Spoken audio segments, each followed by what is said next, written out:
Вазорати умури дохилии Тоҷикистон мегӯяд баъди 23 сол 2 нафареро дастгир карданд ки аз ҷумла ба қатли муовини собиқи раиси ноҳияи Панҷ муттаҳам мешаванд.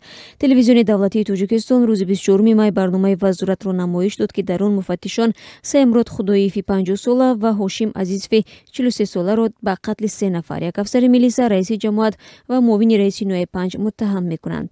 Худоиев дар он сол беш аз 30 сол ва Азизов 20 сол доштааст.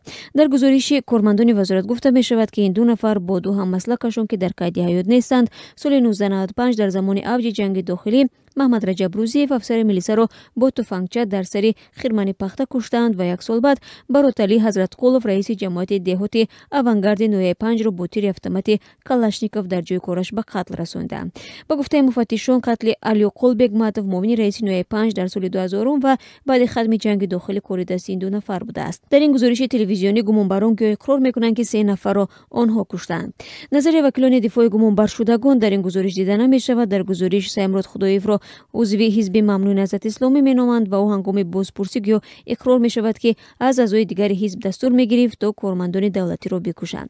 Дар барнома кай ва дар куҷо дастгир шудани ин ду нафар ва чӣ гуна маълум кардани даст доштани онҳо дар ҷиноятҳоро нагуфтанд, вале дар барномаҳои Вазорат асосан ҷиноятҳоиро инъикос мекунанд ки муфаттишон онҳоро ба тозагӣ ошкор карданд. Дар замони ҷанги дохилии Тоҷикистон ки аз соли 1992 то соли 1997 идома кард, ҳазорон нафар аз ҷумла мардуми зиёди осоишта кушта шуданд ва омилони қатли теъдоди зиёди онҳо маълум нест.